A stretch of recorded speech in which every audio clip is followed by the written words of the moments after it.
Hi guys, it's Jerningam here. I'm going to be filming some more of Donald Trump's speech about the Second World War. So I'm going to do it now. I'm going to press play. Lost 19 just from the small town of Bedford, Virginia alone. Give me a second, I need to put this online and start it again. Sorry about that, guys. They lost 19 just from the small town of Bedford, Virginia alone. Before long, a grenade left Private Pickett, and he was gravely wounded, so badly wounded.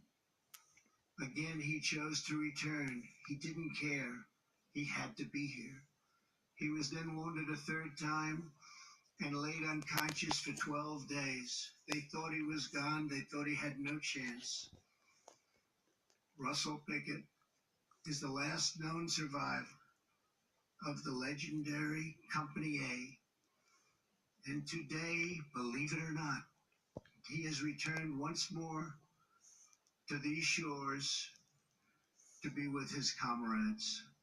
Private Pickett, you honor us all with your presence.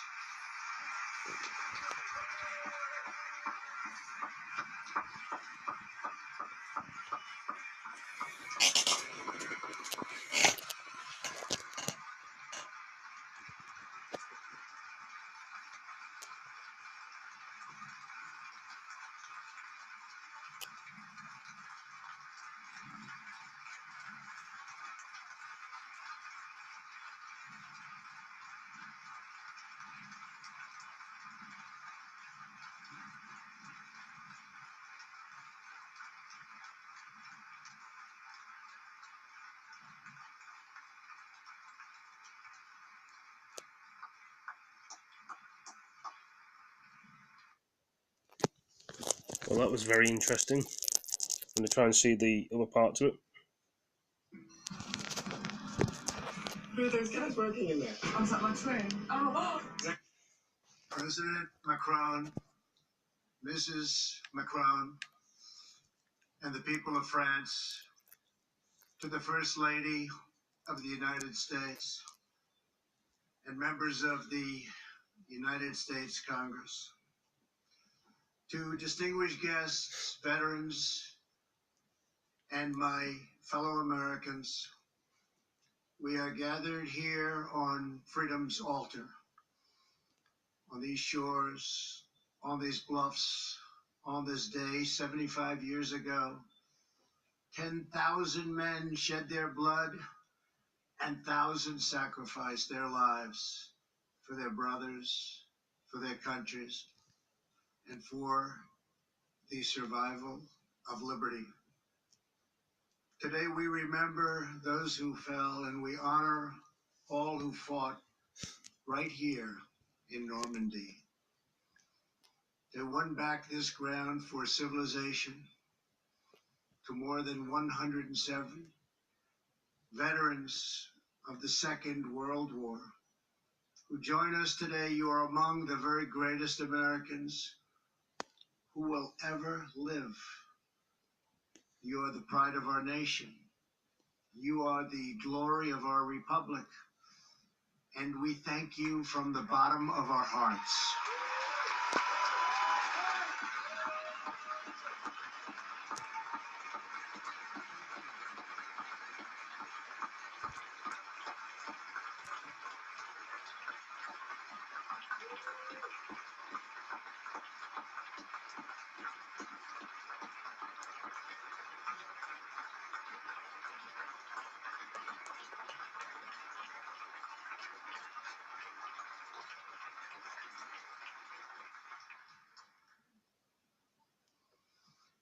Here with you are over 60 veterans who landed on D-Day.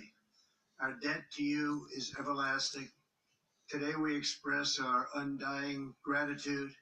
When you were young, these men enlisted their lives in a great crusade, one of the greatest of all times.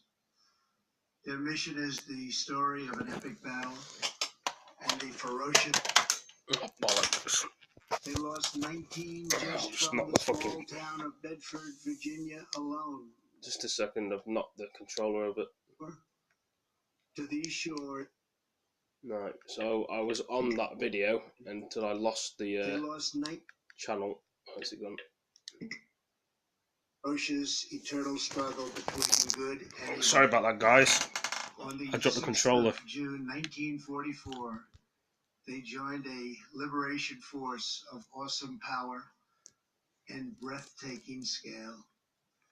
After months of planning, the Allies had chosen this ancient coastline to mount their campaign to vanquish the wicked tyranny of the Nazi Empire from the face of the earth. The battle began in the skies above us. In those first tense midnight hours, 1,000 aircraft roared overhead, with 17,000 Allied airborne troops preparing to leap into the darkness beyond these trees. Don't know what is going on with my TV today. Dawn, I'm trying to get the the picture enemy right, but the who fucking had thing's not working. occupied these heights Just a second. saw the largest naval armada in the history of the world. Just trying to adjust the picture to make it look better. Just a few miles offshore were 7,000 vessels bearing 130,000 warriors. They were the citizens of free and independent nations, united by their duty to their compatriots into millions yet unborn. There we go, guys. There were the British, Hope I've whose got the colour right. and fortitude saw them Nope, through it's not working. the worst of Dunkirk. Just 2 minutes, guys. I'm just trying to Blitz. sort the TV out. The full violence of Nazi fury was no match for the full grandeur. The TV's been very silly today. Pride. Thank you. As you can see, they're talking about the war, and I'm trying to sort the TV out as it's not loading up properly. There were the Canadians, whose robust sense of honor and loyalty compelled them to take up arms alongside Britain from the very, very beginning. There were the fighting Poles, the tough Norwegians, and the intrepid Aussies. There were the gallant French commandos, soon to be met by thousands of their brave countrymen ready to write a new chapter in the long history of French valor.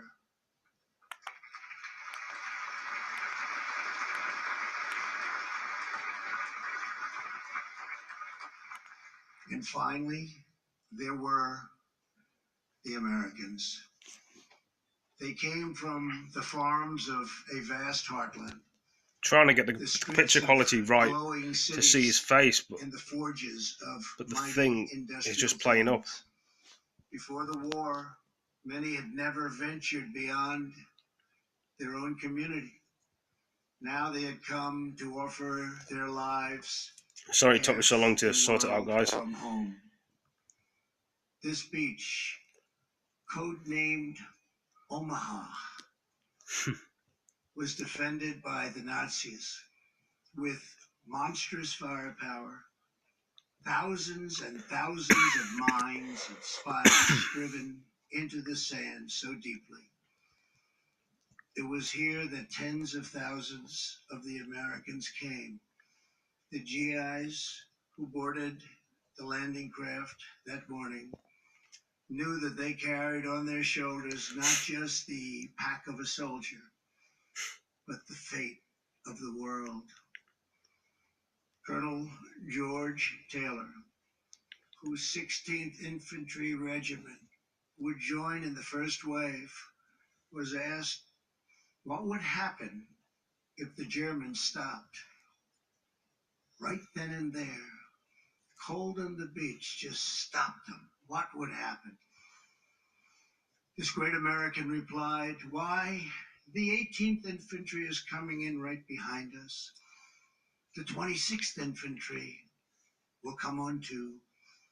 Then there is the 2nd Infantry Division, already afloat, and the 9th Division, and the 2nd Armored, and the 3rd Armored, and all the rest.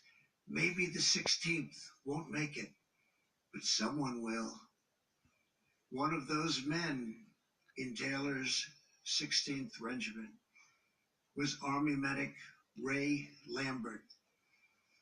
Ray was only 23, but he had already earned 3 Purple Hearts and 2 Silver Stars fighting in North Africa and Sicily, where he and his brother Bill, no longer with us, served side by side. In the early morning hours, the two brothers stood together on the deck of the USS Enrico before boarding 2 separate Higgins landing craft. "If I don't make it," Bill said, "please, please, take care of my family." Ray asked his brother to do the same. Of the 31 men on Ray's landing craft, only Ray and 6 others made it to the beach. There were only a few of them left. They came to the sector right here below us. Easy Red, it was called. Again and again, Ray ran back into the water. He dragged out one man after another. He was shot through the arm. His leg was ripped open by shrapnel. His back was broken. He nearly drowned.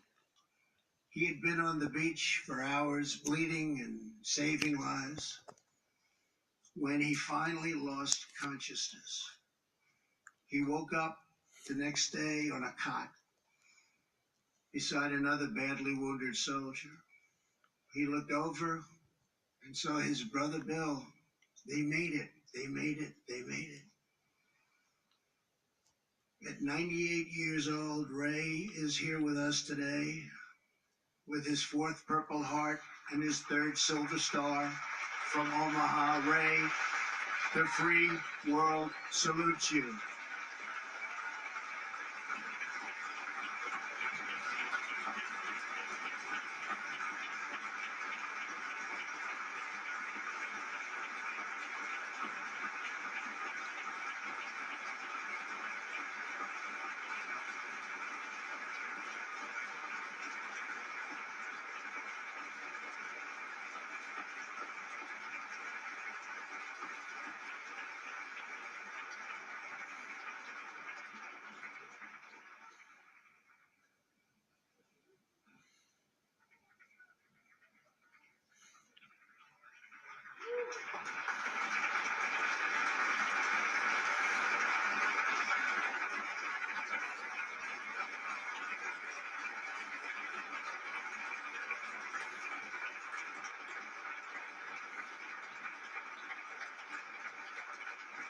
Thank you, Ray.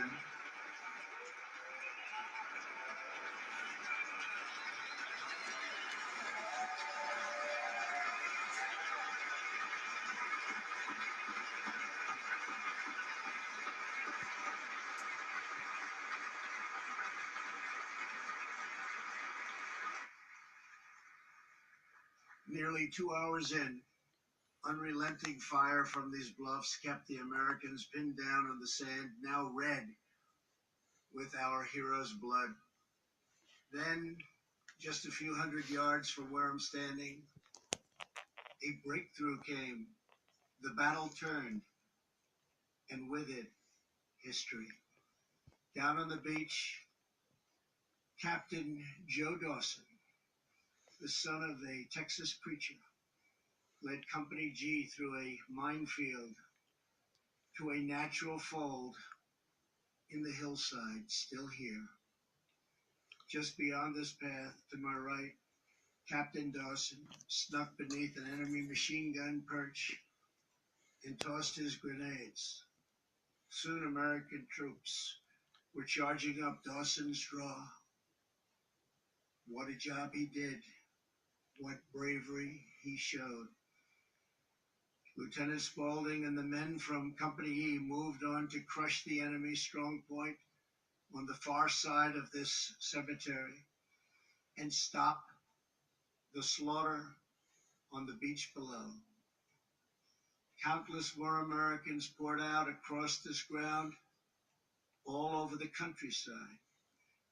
They joined fellow American warriors from Utah Beach and allies from Juneau, Sword and Gold, along with the airborne and the French patriots. Private First Class Russell Pickett of the 29th Division's famed 116th Infantry Regiment had been wounded in the first wave that landed on Omaha Beach. In a hospital in England, Private Pickett vowed to return to battle. "I'm going to return," he said. "I'm going to return." 6 days after D-Day, he rejoined his company. Two-thirds had been killed already. Many had been wounded within 15 minutes of the invasion. They lost 19 just from the small town of Bedford, Virginia alone. Before long, a grenade left Private Pickett, and he was gravely wounded, so badly wounded. Again, he chose to return. He didn't care. He had to be here. He was then wounded a third time and laid unconscious for 12 days. They thought he was gone. They thought he had no chance. Russell Pickett is the last known survivor of the legendary Company A. And today, believe it or not, he has returned once more to these shores to be with his comrades. Private Pickett, you honor us all with your presence.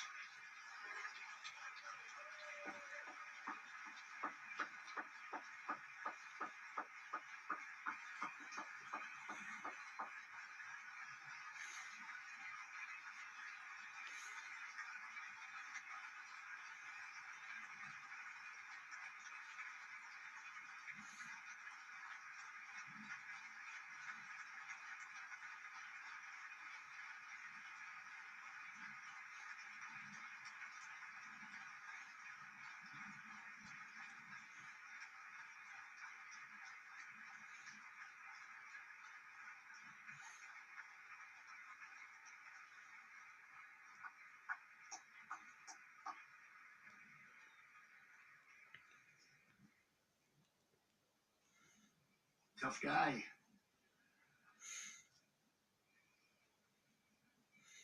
By the fourth week of August, Paris was liberated.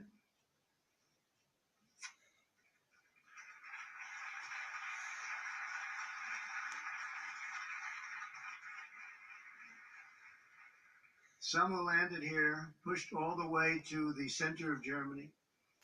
Some threw open the gates of Nazi concentration camps to liberate Jews who had suffered the bottomless horrors of the Holocaust. And some warriors fell on other fields of battle, returning to rest on this soil for eternity. Before this place was consecrated to history, the land was owned by a French farmer, a member of the French resistance. These were great people. These were strong and tough people. His terrified wife waited out D-Day in a nearby house, holding tight to their little baby girl. The next day, a soldier appeared. "I'm an American," he said. "I'm here to help." The French woman was overcome with emotion and cried. Days later, she laid flowers on fresh American graves. Today, her granddaughter, Stephanie, serves as a guide at this cemetery. This week, Stephanie led 92-year-old Marion Wynn of California to see the grave of her brother Don for the very first time. Marion and Stephanie are both with us today, and we thank you for keeping alive the memories of our precious heroes. Thank you.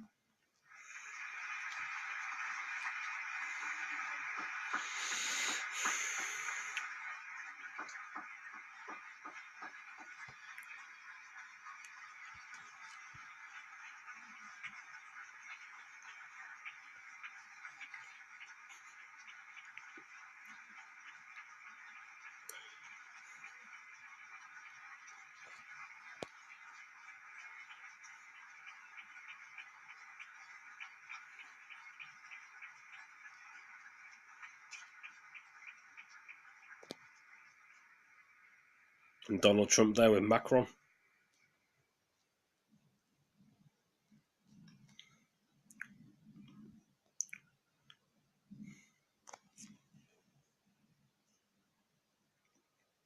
Nine 388 young Americans rest beneath the white crosses and stars of David, arrayed on these beautiful grounds. Each one has been adopted by a French family that thinks of him as their own. They come from all over France to look after our boys. They kneel, they cry, they pray, they place flowers, and they never forget.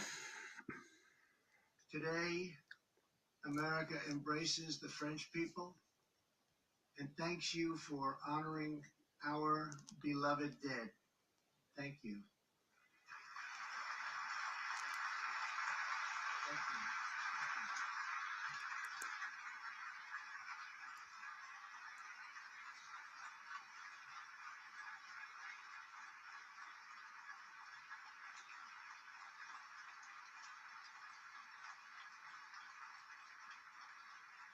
Thank you.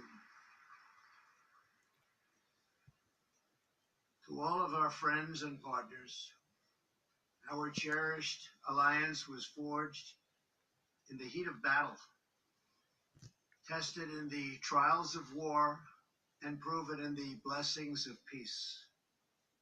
Our bond is unbreakable.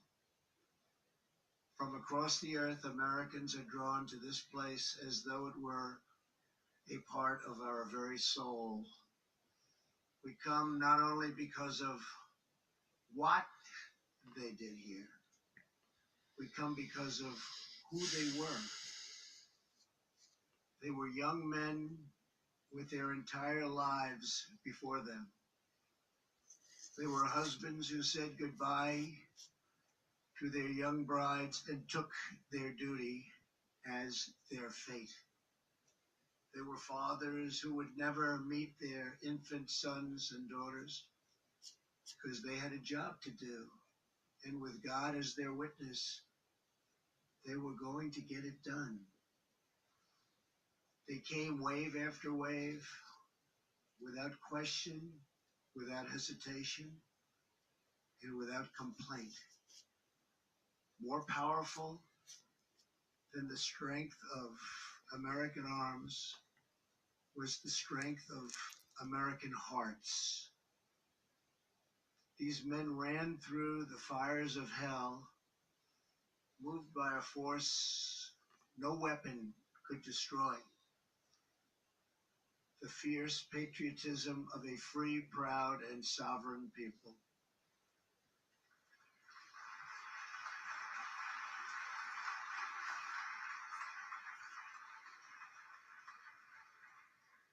They battled not for control and domination, but for liberty, democracy, and self-rule.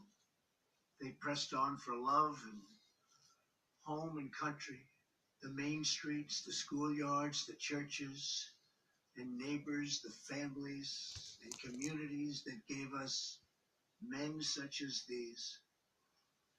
They were sustained by the confidence that America can do anything because we are a noble nation with a virtuous people praying to a righteous God.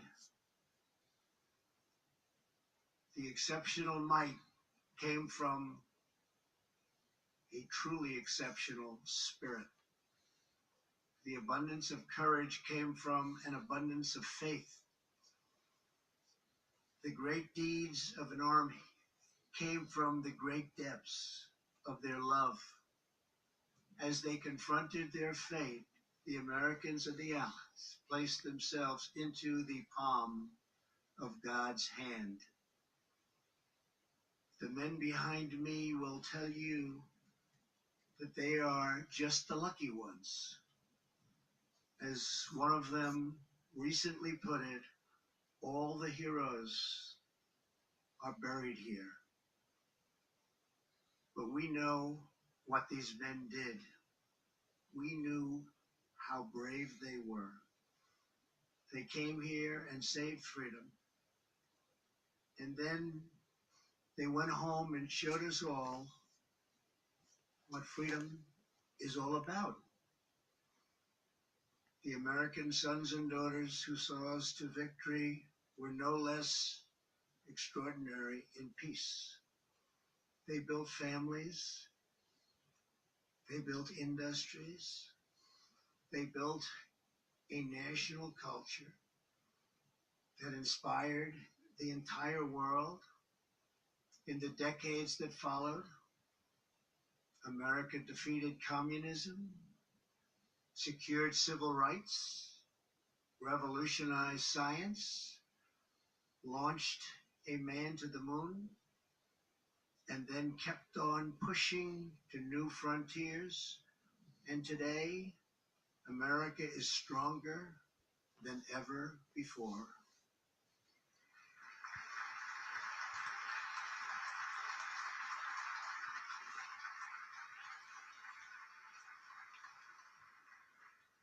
Seven decades ago, the warriors of D-Day fought a sinister enemy who spoke of a 1,000-year empire. In defeating that evil, they left a legacy that will last not only for 1,000 years, but for all time. For as long as the soul knows of duty and honor, for as long as freedom keeps its hold on the human heart. To the men who sit behind me, and to the boys who rest in the field before me, your example will never, ever grow old.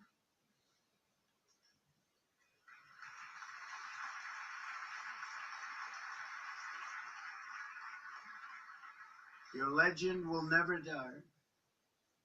Your spirit, brave, unyielding, and true, will never die. The blood that they spilled, the tears that they shed, the lives that they gave, the sacrifice that they made, did not just win a battle. It did not just win a war. Those who fought here won a future for our nation. They won the survival of our civilization. And they showed us the way to love, cherish, and defend our way of life for many centuries to come. Today, as we stand together upon this sacred earth, we pledge that our nation will forever be strong and united. We will forever be together. Our people will forever be bold. Our hearts will forever be loyal. And our children and their children will forever and always be free. May God bless our great veterans. May God bless our allies. May God bless the heroes of D-Day. And may God bless America. Thank you. Thank you very much.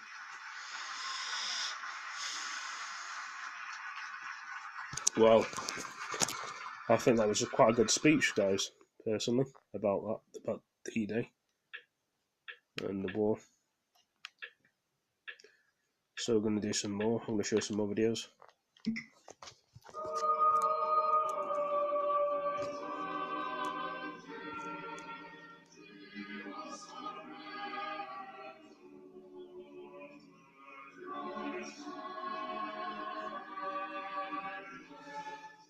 when my life is over and I reach the other side, I'll meet my friends from Normandy and shake their hands with pride.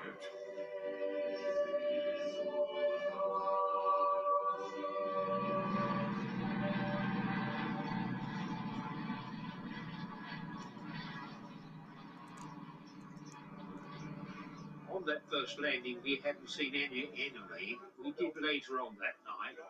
At that particular point, we were landing in a foreign country, and everything was new and exciting. It was a different world then. It was a world that required young men like myself to be prepared to die for a civilization that was worth living in.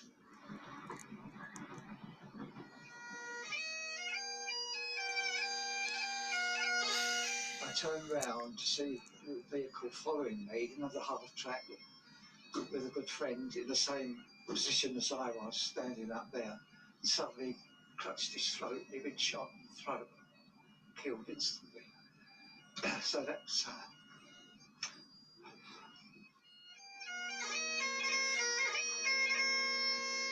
My most abiding memory of that day is of seeing our boys. We'd been talking to them minutes before, but they were cut down with machine gun fire. They fall into the water, floating face down. We couldn't help them.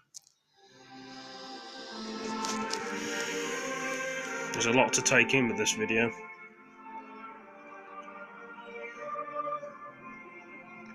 In D-Day itself, the weather was so bad in the sea conditions, and I thought about the troops sitting in the landing craft. I mean, the awful situation for them. I mean, it was all right for me because I was used to the sea.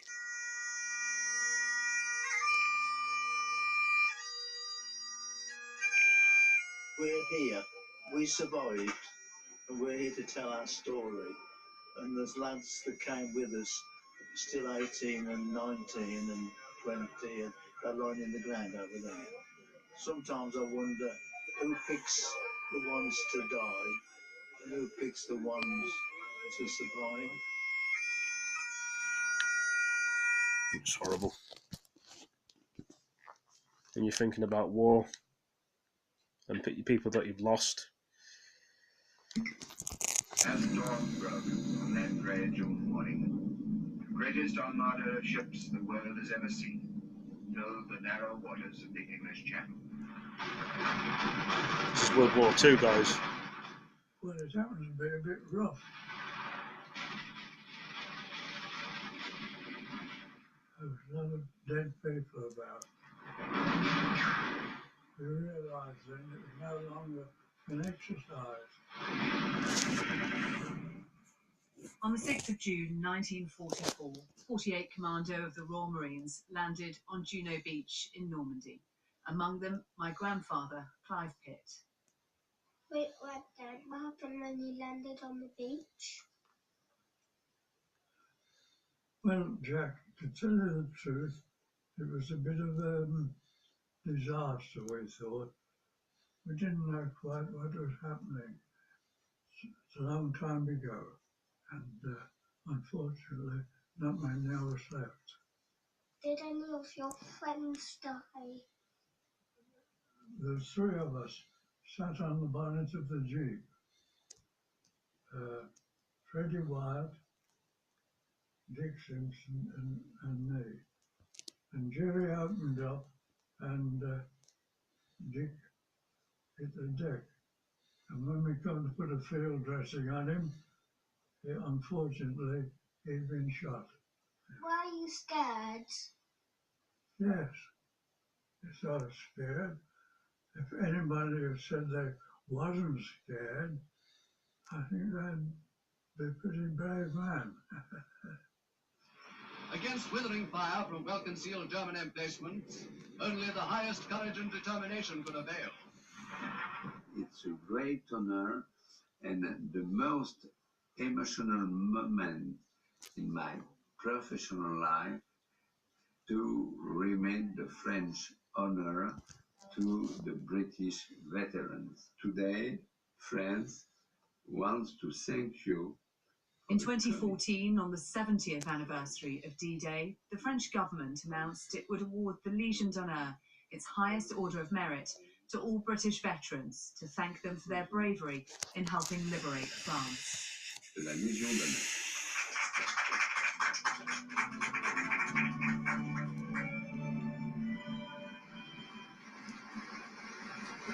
What can we see, Jack? Normandy. That is the coast of Normandy, yes. Like so many D-Day veterans, my grandfather is now too frail to take part in this year's Normandy commemorations. So Jack and I made the journey on his behalf. It's a bit different today, doesn't it, to how it would have looked 75 years ago? Yeah. I didn't see What do you think my granddad would have been feeling when he was approaching? Scared. This is a memorial stone for D-Day and for the role that was played by the 48th Royal Marine Commandos here, look, and the North Shore Regiment, the Canadian Army. Yeah. And that marks over there. Yes. Is that all the commandos which died? It is. Do you want to go and have a look? Yeah. All these names, look. Isn't that sad? All the men that died. That is great granddad's friend, Harold Simpson, but his nickname is Dick Simpson. That's who he told us about who died just as they were coming in to land on the beach, didn't he? Yes.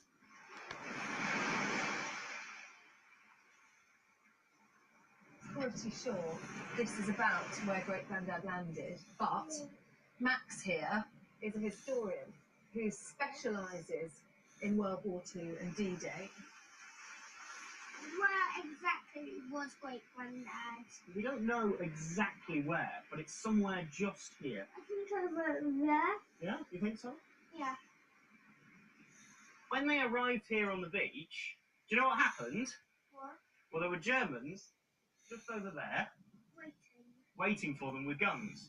So he went up here in his jeep, yeah, with people shooting at him. It's going to be hard to bump over those. Yeah. And he was following lots of other men who were all trying to escape off the beach, up just where we are right now. It's very lucky that he survived. Yeah, absolutely. Do you think lots of people were hurt here? Yes. How many do you think? I can't count.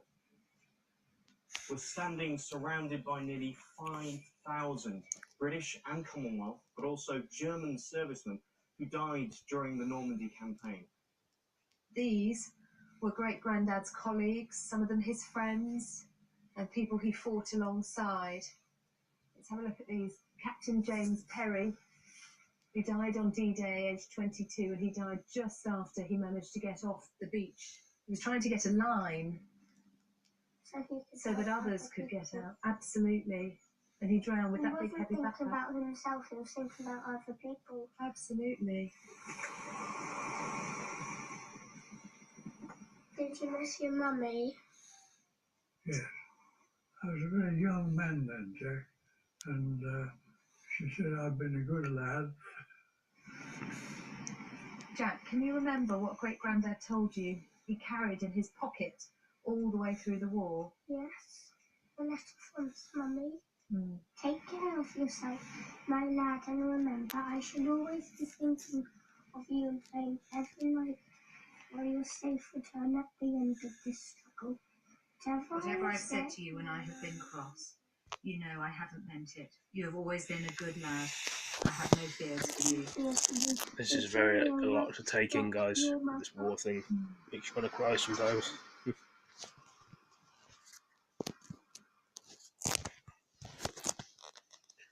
This takes a lot out of you when you're thinking about it. People that actually sacrificed their lives for us to live.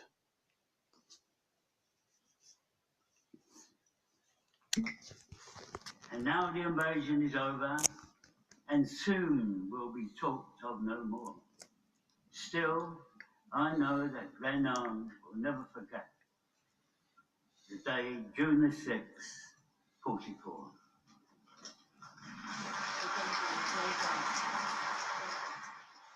As much as these veterans of the Normandy landings wanted to be back in France today, for them their ageing bodies made that simply impossible. But at the UK Centre of Remembrance, the National Memorial Arboretum, hundreds gathered and listened to Prince William read a speech given on the morning of D-Day by his great-grandfather, King George VI. 4 years ago, our nation and empire stood alone against an overwhelming enemy, with our backs to the wall. Now, once more, a supreme test has to be faced. This time, the challenge is not to fight to survive, but to fight to win, the final victory for the good cause. Listening to William was Pixie Jenkins, a Navy Wren stationed on the south coast. In 1944, Pixie had no idea she was taking part in such an historic moment. We didn't think we were part of history. We were just doing our job. Would you have been surprised at all this? Yes, absolutely astounded. I was only a wren. In another part of the country, in London, William's brother Prince Harry was reviewing the Chelsea pensioners, veterans from many campaigns, but seated to one side of the parade, a handful who served in Normandy. On this 75th anniversary of D-Day, I can comfortably speak for everyone when I say we are honoured to be in the presence of 6 Normandy landing veterans. Among them Ernie Boyden and next to him Betty Webb, both in their 90s. The point of it was so that you younger people can enjoy life. That was the point of it. We're all in our 90s, unfortunately, and obviously, inevitably, we're all falling off our perches. But 75 years on, these veterans haven't fallen off their perches. Chris at News at 10, Royal Hospital, Chelsea. Well, ITV News. Like, comment and subscribe, share Twitter and Facebook and YouTube.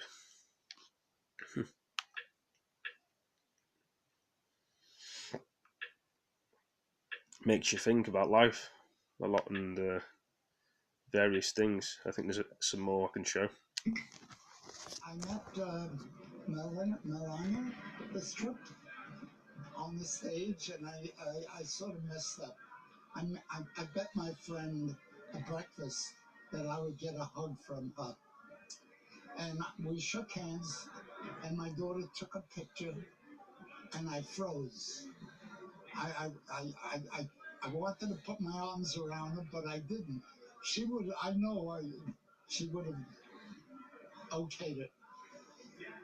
And I froze, and I didn't do it. We have a picture of just me and her holding hands, and then getting a high five from her. But what am I doing here? You know, a kid of immigrant parents growing up in the Bronx, New York. Now went to school there, grew up, enlisted in the service.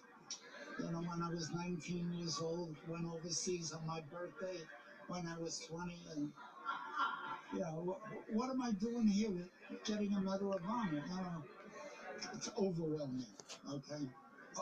Overwhelming, for lack of a better word. I'm not a Trump fan, okay? I'm a Nancy Pelosi fan who came over to me, all right? So that was very exciting for me.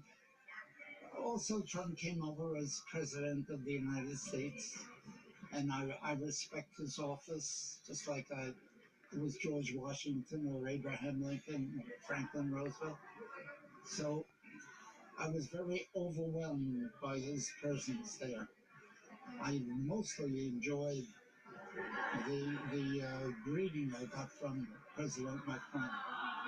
That was very, very special. DailyMail.com. During tears, let's see. I'm watching the France one. I think. Who are those guys working in there? Oh, is that my twin? Oh, This is just an advert on the TV. How would they deal with the date? Let's see. Making its way to shore, the landing craft carrying his unit hit a mine. So Norman Kirby did what he had been trained to do. He ran. Without any weapons save a knife, a fork, and a spoon. Norman Kirby ran across the beach towards the enemy. He would go on to fight in Loads of Belgium, veterans there, as you guys can see. Germany, They fought in the Second World War. He was just 19 years old.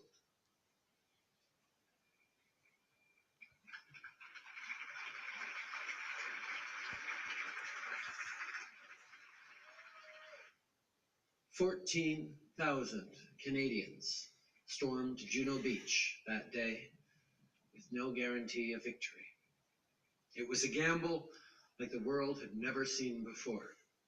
But when duty called, Canadians from coast to coast to coast answered. The 3rd Division and the 2nd Armored Brigade represented all of Canada. They were comprised of men like Richard Scott Brown, Normand Harold Kirby, and Jean Tromp, men who came from different parts of our great country to serve.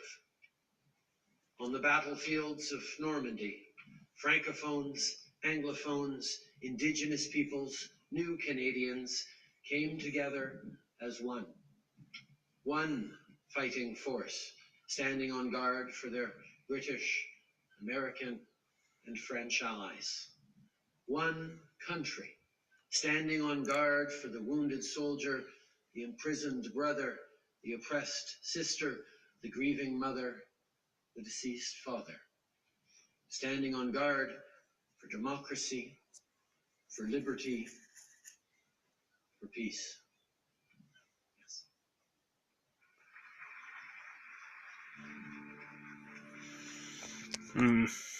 Well, let's try and find something else we missed out on. We got Fox News as well. We got the planes one. I missed the planes one out the other day, so we'll try and find that one. I've seen that one. Let's have a look. 1 hour. This is 1 hour ago. Katie watches members.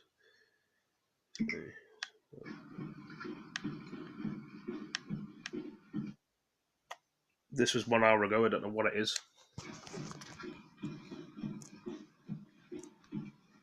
This is the war thing again. I mean.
Well, that was kind of a very interesting video.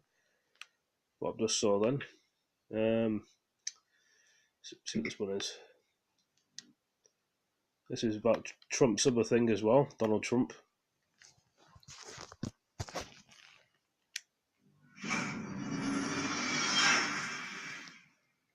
The First Lady was joined by Bridget Macron as they walked down the red carpet in front of their husbands to attend a French-American commemoration ceremony for D-Day at the American Cemetery of Colville-sur-Mer in Normandy today.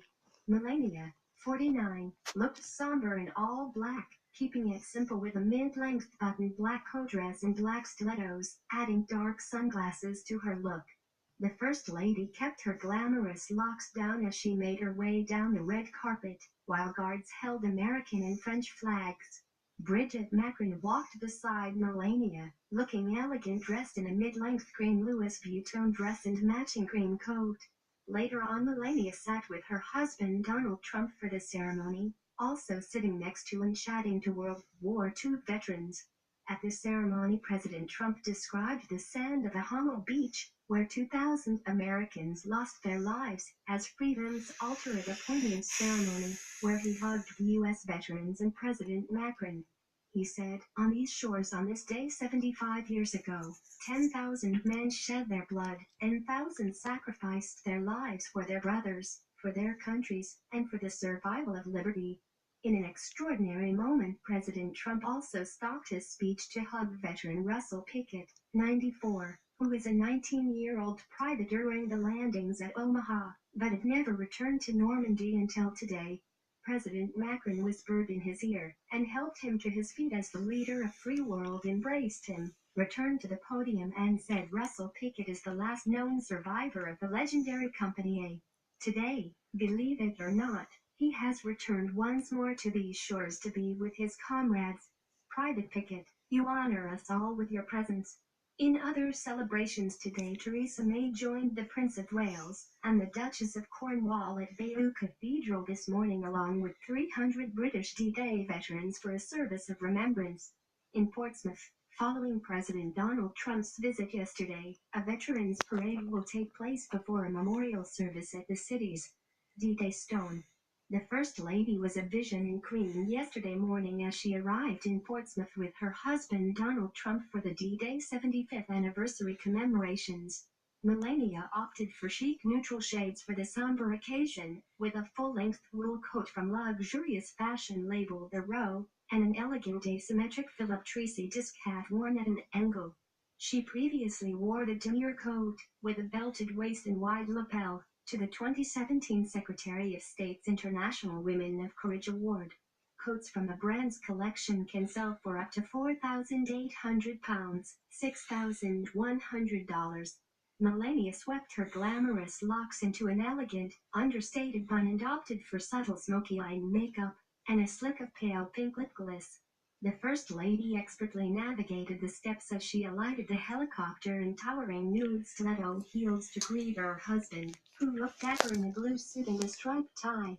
The couple will join the Queen and Prince Charles at Southsea Common to commemorate the day during World War II on which Allied forces invaded northern France via beach landings in Normandy.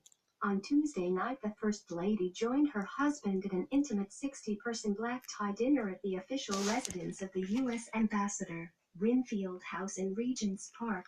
Melania has made London her catwalk for a range of designer outfits including Burberry, Dolce and Gabbana and Dior, but she saved her best outfit for Winfield House on the second day of the Trump state visit. The First Lady wowed in a red cape sleeve, £5,610, $7,134, dress by Givenchy. The wool crepe dress was crafted with a sequin-embellished neckline, long cape sleeves and a satin gotted insert to finish. The couple were joined by Prince Charles, the Duchess of Cornwall, the Prime Minister and officials and dignitaries from both nations for the three-course meal in London, which was held to reciprocate Monday night's lavish banquet in the Buckingham Palace ballroom. In contrast to the sophisticated palace menu, which included steamed halibut and strawberry sable, and was served with a £2,000 bottle Chateau Lafite, Last night's fare was closer to the heart of the teetotal president, with a taste for plain food, beef, potatoes, ice cream, and 30-pound a bottle Californian red wine. It came at the end of a busy day for the president on Tuesday, in which he held a joint press conference with Theresa May, met privately with Nigel Farage, and avoided a smaller than expected protest. Yep, indeed. What did one say about that? What could they say to me now? What could they say?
Thinking about a lot of things, but this has been a long video, I think.